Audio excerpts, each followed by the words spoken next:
Hello, this is From Beyond The Paign, an Illinois basketball podcast. Welcome in, guys. I already see a few comments on YouTube. If you're out there on YouTube, I appreciate you guys. Hit the like button, hit the subscribe button. As you can see on the banner below, you can follow me on Twitter, Instagram, and TikTok. The same handle, Cody_CHGO. I did not expect to be doing this podcast tonight. Or today, hell, for a few more days, just based off how slow it felt like things were going with this storyline. But obviously some big news today related to Terrence Shannon Jr. If you've been under a rock, I guess the fastest way to explain what happened today was the federal court granted him his temporary restraining order. I believe that's basically what he did. That basically what happened. He put that in a few weeks ago. It's been like 2 or 3 weeks, and the federal court, a judge, granted him his request, and that in tune removes the suspension from him from Illinois' basketball team. I think that's like the best way I can explain it. And I know I apologize in advance. This is really hard for me because I'm not some legal guy. I'm not a lawyer, right? Shout out to Sonny Verma in the chat right now. He sent me a video. Check out Illini Cast. They did like a 12-minute interview with a lawyer out in Peoria today. And I just watched it, and it was, it helped me understand things a little bit better. But, yeah. So he actually says here, to clarify, they had an injunction, not a temporary. So this means there is no timeline on this. Thank you. I appreciate it. You might have to just walk me through it the entire time, Sonny.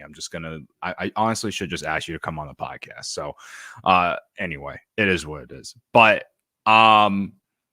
obviously huge news, and I guess I don't really know where to start.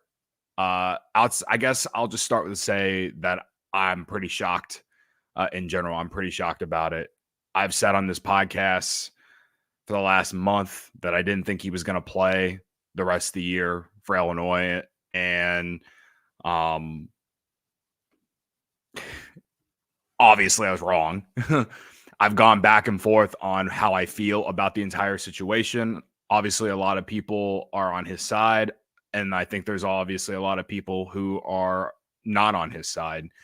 I'm a believer that you're innocent until proven guilty, but I've mainly remained pretty neutral on this because it's such a sensitive topic, right? Like, even though a lot of information has come out now compared to a month ago, I have been very quick to stop myself from trying to lean one way or another just because, listen, I got family members who have been hurt in this type of way, that this kind of cases that are not this case, but sexual assault. I have family members who have been physically abused. Like, this is a real serious thing. And like, I guess going back to what the lawyer said in the Illini Cast video that Sonny sent me, he said at the very end that at the very end of the day, you just hope the truth comes out. And that's where I'm at. And the other thing that I took away from that conversation was these two cases, the one that was today related to reinstating Terrence Shannon Jr., is completely different from the criminal case in Kansas. And I think a lot of people have gotten that confused. Hell, I've gotten that confused. So I think that's easy especially for people who, like me, don't exactly know what the hell is going on when it comes to,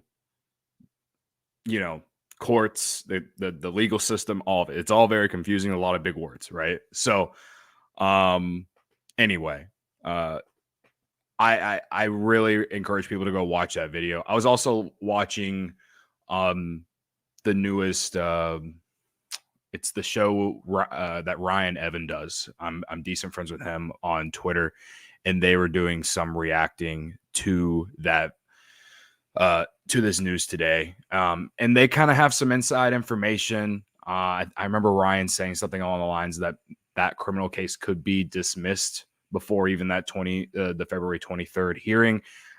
At least that's what I think that's what Illinois believes. I think that's what he said. Don't quote me on that. I'm just going to promote every Illinois podcast today, right? What's their show? Bleeding Orange and Blue. I think they have at least they claim to have some inside information. I'm not going to sit here and claim I have any inside information. I don't. I'm just a fan, and I started an Illinois podcast and did not expect to have to talk about anything like this in year one of it, right? So, I don't have any special inside info with anyone within the university or the program. I just want to make sure everyone knows that. I'm just sitting here talking about what's going on. And if I would have just ignored this entire situation for the last month, I don't think anyone would take me seriously. So I'm just trying to do is what I can, right?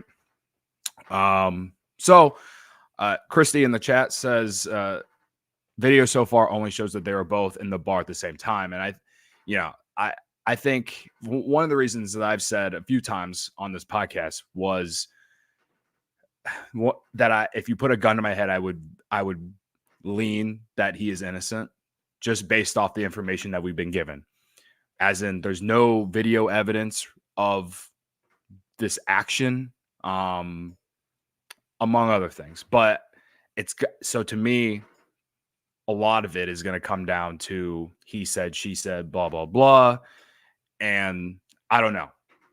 That's where I'm at. That's why I say that if you force me to choose, I would say that he's innocent. So that's where I'm at on that. But again, today's decision has nothing to do with the criminal case.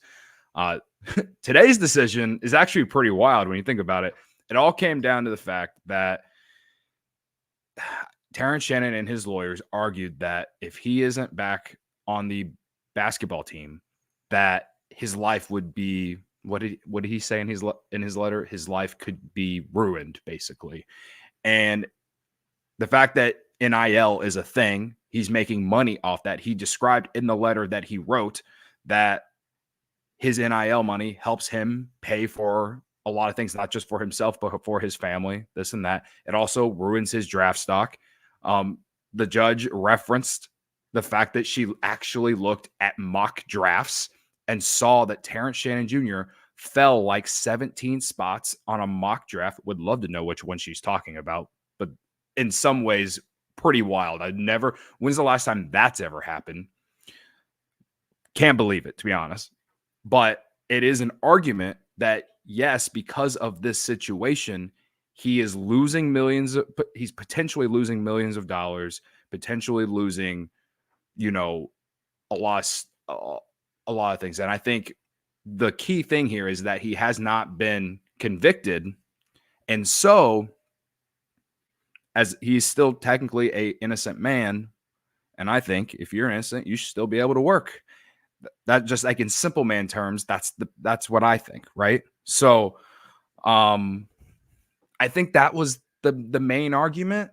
I think just the fact that the basketball program is a huge part of how Terrence Shannon makes money and how he could potentially, I guess, have a career after Illinois, right? So, yeah, I think that's pretty much what it is. Lazy Forrest Gump in the chat says Jeff Goodman said on Field of 68, Terrence is the sweetest college basketball player he has met. I heard that. I think I saw someone tweet that on Twitter. And listen, and that I've tried to kind of keep that out of it as well. He does come off as just like a genuinely good dude. But also you just never know sometimes. So I've always tried to just kind of keep that to the side. And I say this knowing if you guys know me, you might know me because my regular day job is covering the Chicago Cubs for CHGO Sports. And I've gotten to know information about certain guys within the Cubs locker room and minor league farm system and stuff. And yeah, a lot of those guys perceive themselves as this guy and this guy, as this way and this way, and they brand themselves really well, right? And there's been a few guys that I've heard about that actually, it's shocking to me that, like, oh, they're not well liked. Oh, like, you know, they aren't what they perceive they are on social media. So I'm not saying that Terrence Shannon Jr. isn't a good dude. I'm just saying that based off my experiences in my career, I try to keep that, I take it all with a grain of salt, right? So, and I'm not telling y'all to do that. I'm just giving you my perspective. So, but that said, if Jeff Goodman's saying that Terrence Shannon Jr. is one of the sweetest guys he's ever met, it carries a lot of weight. Jeff Goodman's one of the more like prominent college basketball reporters out there, right? So I'm not trying to dethrone anything that he's saying about Terrence Shannon Jr. I'm just telling you kind of my experience of, you know, covering professional athletes in a way. And I'm not in the locker room. I'm not in anything like that. It's just based off what I've heard through the grapevine. So, LOL, Illini bringing Cubs, you and Cardinals me together. You're going to be unsubscribing by the time baseball season comes around, aren't you? Thanks for hanging out, though, man.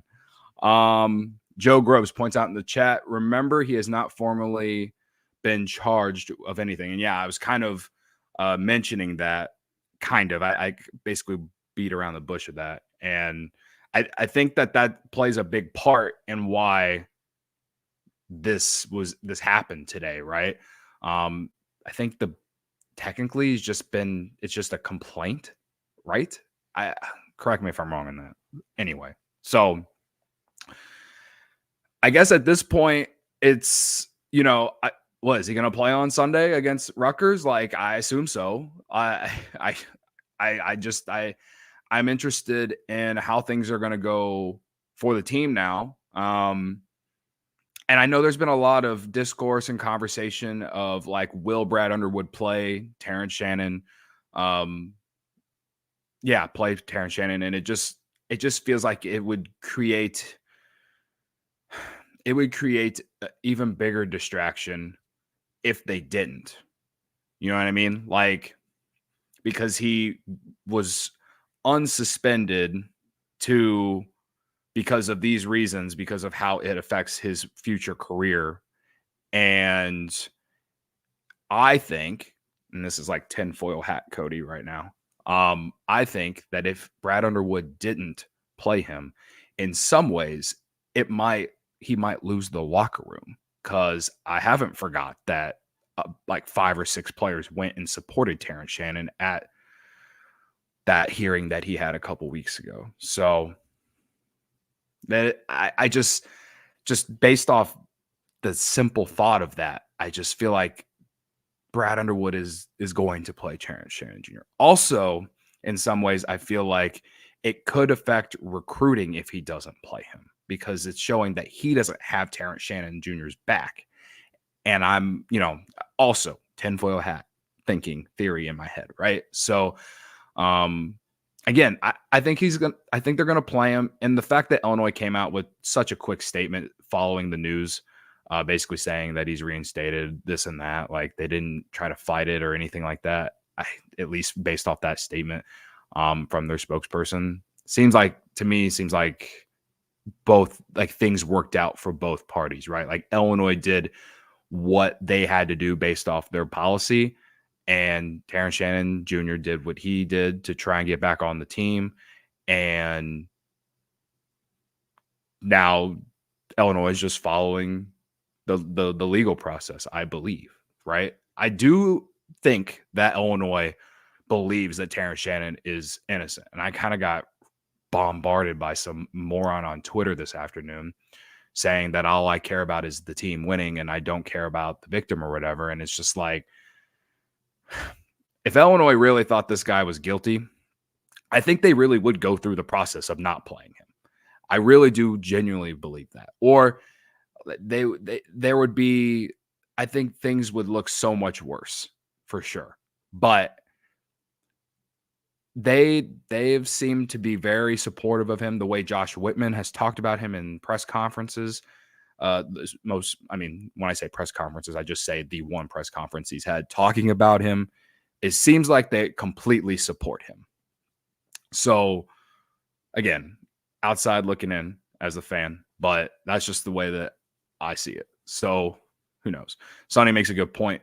Illinois would lose Chicago recruiting completely. Yeah, I agree. I completely agree. And like, listen, I've been following this team since I was a kid, and they were terrible at recruiting in Chicago up until the Brad Underwood era. And like, there were times where this program was down in the dumps. And so, and they already get enough slander based off some of these guys who've transferred out. Jaden Epps, Adam Miller, I don't know what's always going on inside the locker room, inside that program or whatever. It's in a good spot. Sure, it could be better. But I think that's the last thing that Illinois wants is like any kind of question that could sway away recruits. So that's why, again, I think Terrence Shannon Jr. is going to play. And, if Jeff Goodman thinks that Terrence Shannon Jr. is the sweetest guy, then I can only imagine what Brad Underwood thinks about Terrence Shannon Jr. And I'm sure during this entire process, it's been really hard for Brad Underwood to sit back and not really say anything. And it's probably good that he hasn't.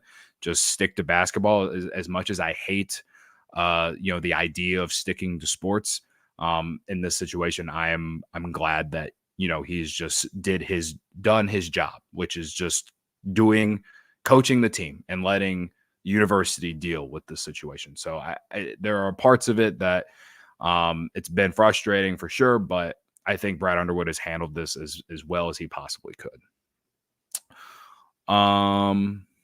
What else? We got a few comments here. Lazy Forrest Gump would have had D Rose if Weber would have went to Chicago. Yeah. I don't know if the story is true, but I heard that Weber just wouldn't go to Derrick Rose's like neighborhood.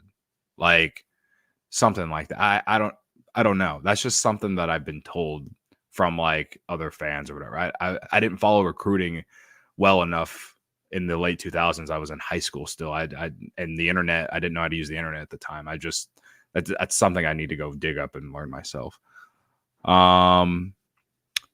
Christy says, just my opinion, but I doubt someone was really guilty. They wouldn't have spent this much time and money to fight it. Yeah, I don't necessarily disagree with that either. This storyline like has given me like taken me on a roller coaster that I've never had with Illinois.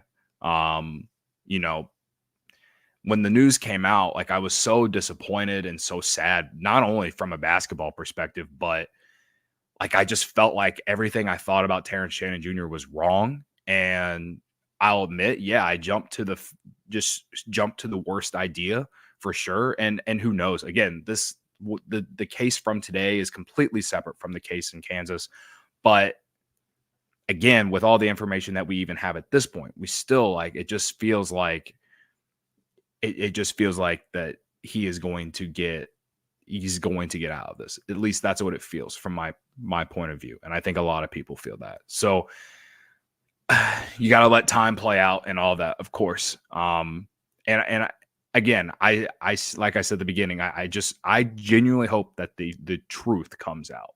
And of course, I hope that Terrence Shannon Jr. is innocent. I don't want him to be guilty. That's for damn sure. I don't want him to be guilty. So it's a tough thing going back, like a tough thing to measure, I guess, or thread that line of being a fan and also looking at, okay, some things are more important than basketball, right? So I think that's just kind of been my biggest thing for me during the storyline is I've been trying to, like, while I'm being a fan, I'm trying to look at it from an objective an objective view. And I hate looking at things objectively. I just want to be a fan, man. And that's what I am. I am a fan. So, Sonny says it's going to be worse when opposing fans start trolling us, folks who read just the initial headline but nothing else since. Yes. That's a good transition. We can get to that. I guess we can talk a little bit about the basketball side of this now. I think I've kind of given everyone the information that everyone already knows, and also, kind of talked about the process and everything. Yeah, so I'm glad that Illinois plays at home on Sunday against Rutgers. And then it's basically going to be a home game when they go to Evanston. And I'm not saying that to troll, but Illini fans will travel to Evanston, especially now that this news is out that he's going to play. I think a lot of Illini fans are going to travel to go and support. And I'm going to try. My buddy Mark Carmen basically works for Northwestern, and I'm going to bug him and see if he can get me a ticket. And if not, then we'll see if I can afford one. I know Northwestern likes to up those ticket prices when Illinois comes to town, just because no one else goes to their games unless it's Illinois. So I'm going to try and go to that game on Wednesday. I'm looking for it. It'll be a huge game. So the road environments are not going to be fun. They might be a little cringy as well, just because I know how dumb college students can be.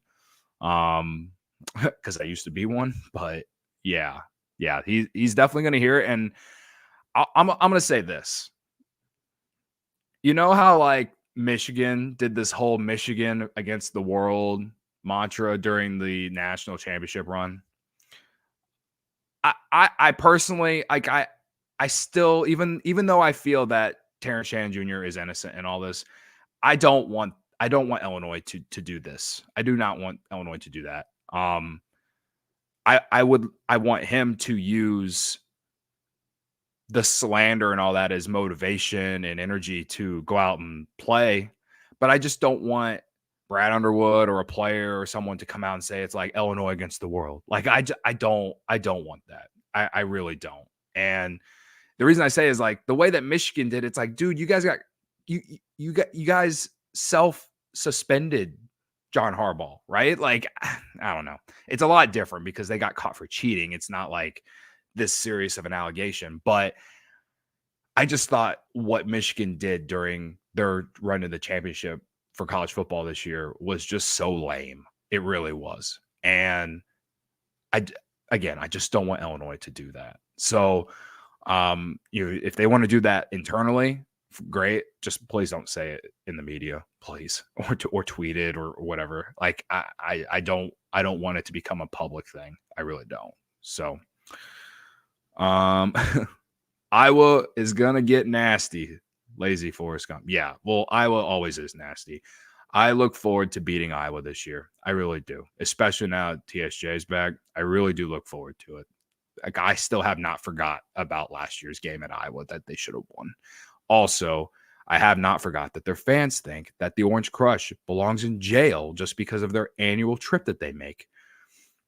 Bunch of morons. Okay. Riley in the chat says the team definitely missed Shannon in a few of the games, especially the Maryland game and somewhat the Purdue. Cody, tell Carm you want front row seats. I might. Yeah, they definitely missed Terrence Shannon Jr.'s playmaking ability against Maryland, because no one can make shit that game. And he's the one guy on the team that you give him the ball and he can find a way to get to the basket, or at least create an open shot for himself. And I think I said this on the podcast the other night. Like, I think the biggest thing they've missed from Terrence Shannon Jr. is the transition game. Because it's like every time they got a defensive rebound, that ball would hit the outlet and pass to him at half court, and he is at the rim in a matter of 2 to 3 seconds. Because when he gets going downhill, he cannot be stopped. He just cannot be stopped. And I think the transition game will be even more lethal with Terrence Shannon Jr. back. And when this offense gets rolling, like it, I think back to that game against Mizzou, man. That the way they played against Mizzou,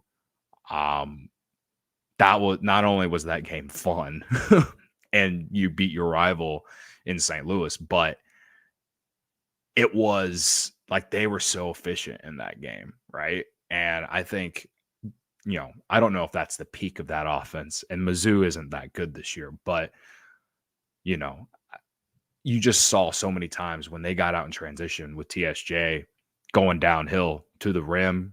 He gets like 10 to 12 free throw attempts a game.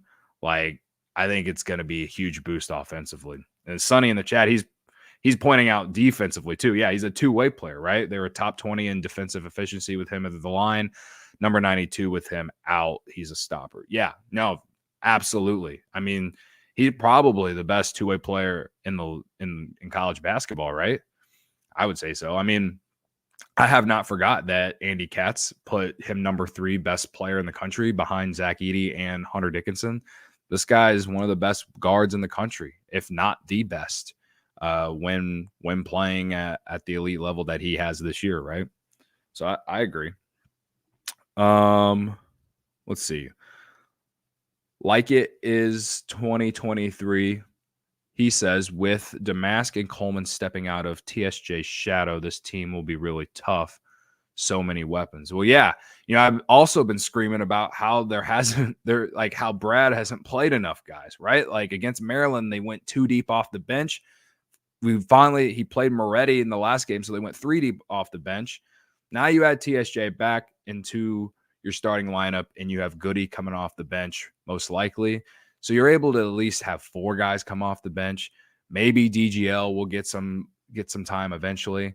I don't know. Like his minutes have been inconsistent, but with Terrence Shannon Jr. back in the mix, you can go Goody, Harmon, Dane Danger, and I still hope we at least see Moretti. They played Moretti before he got hurt, right? So, yeah, to at least have 4 guys come off the bench is key, is definitely key, because that was the biggest thing that worried me about them doing anything late in the years. There's just not a lot of depth without TSJ. So, yeah, they definitely, him being added back not only helps them, offensive, defensively, but it adds depth to their roster. And I think Damask and Coleman Hawkins can, go back into their normal roles.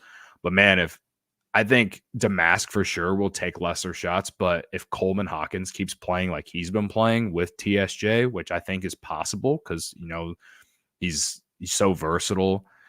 He's definitely getting more open shots now with TSJ back out there, right? I think we could continue to see Coleman have some good games, especially in that pick and pop game, which him and Damask did so well, I felt. So, yeah, I mean, that's their big 3, I guess you could say. And then if you have Luke Goody hitting 2 or 3 threes a game, that's solid off the bench. Justin Harmon was the one who really saw the most success with TSJ out. Hopefully his minutes are going to be reduced, but hopefully he's now playing with some confidence where he knows his role when he comes into the game and what he can do to help. Like there's I could keep naming names, man. Like I didn't even mention Quincy Guerrier. And he was playing well with TSJ. He was he became a lethal in the corner threes when TSJ was, before he got suspended, right? Yeah, I mean, that game at Tennessee, I know they lost to Tennessee, but Guerrier was probably the best. He had the best game out of all of them in that game. He was pretty good against Mizzou too, and he's just been playing pretty well for most of the season. So I think he's playing with a lot of confidence. This, like those four guys, Guerrier, Coleman, Hawkins, Marcus Damask, and TSJ, like they're going to be if they all stay healthy and they can stay on the court and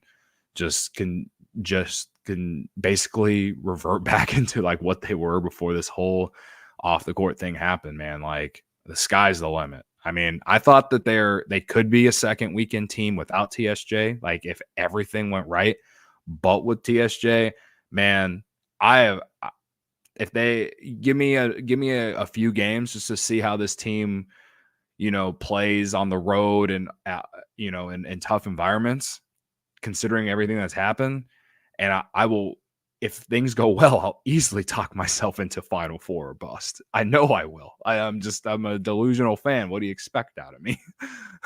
So yeah, no, it's exciting. And you want to circle a game on the calendar that I'm excited for now. It's like, I can't wait for the rematch against Purdue now, right? Like, they lost by 5 against Purdue without him. How well can they play with him, right? So that will be a huge test. And also, I look forward to playing Wisconsin. Those are the two for sure. And, with how weak this conference is this year, hopefully they don't have another dud. And with Terrence Shannon Jr. back in the fold, I don't believe they will. So that said, this game at Northwestern next week will be tough, no doubt. And I'm not trying to skip over Rutgers, but Rutgers is bad. They are not good. They should have lost in Nebraska at home the other night. And Nebraska just shit their pants in the last 10 minutes of the game. And Rutgers was able to force overtime, but both teams missed free throws, dumb fouls. It was just disgusting basketball. I don't care. Rutgers Illinois better win by double digits on Sunday. That's all I'll say. That's for sure. So I think that would be a good game to get Terrence Shannon's feet wet again, right? I think that'll be a good one for him to come back, get the cheers from the home crowd and, just kind of get, back into a rhythm, and then have a nice couple of days of practice and go to Northwestern and, deal with this road environment I don't know what to expect from the road environment in Evanston. Like, yes, there's going to be plenty of Northwestern fans, and the student section for Northwestern will be ridiculous and unbearable and whatever, like we all believe it probably will be. But again, I still think a lot of Illini fans will travel, and yeah, it'll be a good test. And I know they won by like 30 points or whatever without Terrence Shannon Jr., but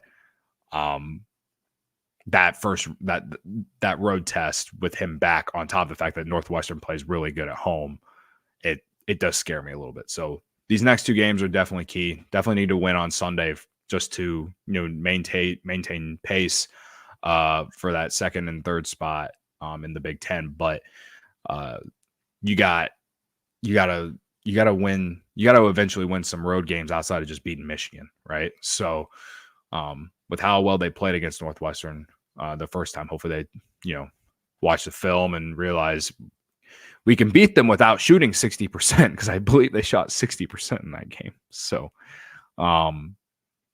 yeah, looking forward to it. So we got about, I don't know, it says about 35, 40 people are watching. I appreciate y'all. If you're on YouTube, please hit the like button and hit the subscribe button. Yeah, I'm getting really close to 300 subscribers. Trying to break my goal that I set for January, going into the year. So if you're new here, please hit that subscribe button and hit the like button. If you hit the like button, it helps other Illini fans find the podcast. Again, I'm just a fan. I don't have any inside information. I'm not going to try and come in here and feed fake news to you guys. I'm just here to try to have fun with other Illini fans and, talk about my favorite college basketball team. So I hope you all have enjoyed this. We'll be back. I don't think I normally do. If you're new here, I always do like watch alongs during games, right here on my YouTube channel or on Twitter or even my Facebook page. But yeah, just I don't think I'm gonna do the watch along on Sunday just because I know football is on, and so I think a lot of people will be watching that. But we will we'll definitely try to do post game right after the game. So I'll be right back for that. Listen to Lazy Forrest Gump. 24 watching and only 3 likes. Come on, let's help out. A like is free. See, I like this guy. He's a Cardinals fan, and I like him. All right, credit to me. Russ Steve says he doesn't see a like button. It's literally right below the screen, man. Like, it should be like right around here. Like, just like, yeah. For anyone listening on Spotify, you're probably wondering what the fuck I'm doing. Anyway, yeah. Also, I mentioned that. I think I put it in the description too. You can subscribe on Spotify if you just listen to the audio version, if that's what you'd rather do, or if you just can't catch me live, whatever. But yeah, I think that's all I got, guys. I guess to kind of close this out, like I'm still pretty neutral on all this. I hope that he is innocent, and I hope he is able to go on to the NBA and have a great career and all this. And I hope the Illinois season turns out to be good, like turns out to be one that we all remember and all that, and think about from years to come, and as one of our favorite seasons. But it's just the way that I think and the way that I view things. I'm just going to continue to remain pretty neutral on this. I think from a basketball perspective, this is wonderful. This is great news. I'm excited. I'm definitely fired up to see how the rest of the season plays out. So, yeah, that's where I sit on everything, and I hope. I genuinely hope that we finally see a second weekend in the Brad Underwood era. So that's basically how I pretty much sum it up. So again, I think both how do I say this? Again, I think everything's worked out on both sides. I think Illinois did everything by their process, and it's resulted in this, and so they're not going to argue about it. And Terrence Shannon Jr. gets to play, and so that's basically what it is. So again, as I said at the beginning of the show, if you want a little bit more legal terms on this, I'll edit the YouTube description and put that video from the show that Sonny sent me. That was an interview with the lawyer, and he can really explain some stuff for you guys if you don't necessarily know. But yeah, I thought it was really insightful, and it really helped me out a lot on like understanding a lot of this stuff. So yeah, looks like, again, I think things just kind of worked out for the best on both sides at this point. Now TSJ still has to go through that criminal case, and that preliminary hearings on the 23rd. So we'll see what happens between now and then, and go from there, right? But for now, at least we just have basketball games, and I'm excited to just care about basketball for a little bit, right? Because I've been following this for the last month, and it's just been very, very stressful. So, yeah. So, I'm gonna get out of here now. Appreciate y'all again for hanging out. And looks like Russ Steve learned how to like and subscribe. So I appreciate you, bro. And I will see y'all on Sunday, unless some like crazy news comes out tomorrow somehow, some way. I was going to wait until Josh Whitman and Brad Underwood spoke, but then I just realized that I couldn't wait. I needed to get this out. So, yeah. But if I assume they probably won't talk until Sunday. So on Sunday's podcast, to go with post game, I'll probably go over a lot of the quotes that Josh Whitman and Brad Underwood have related to this situation. So there will be a lot to talk about on Sunday, no doubt. So again, hit that like, hit that subscribe button. We'll talk about it together. We'll go through the ups and downs. If they somehow lose the Rutgers, we can come into this space and let it all out when we're pissed off. And if they win, we can all talk ourselves into Final Four bust, right? That's what I'm gonna do. There's no middle ground. It's either championship or we're fucking done, right? So, all right. Again, guys, I appreciate y'all. And as Lazy Forrest Gump says in the chat, the best way to sum up the day, ILL. That's how I always end the show. ILL.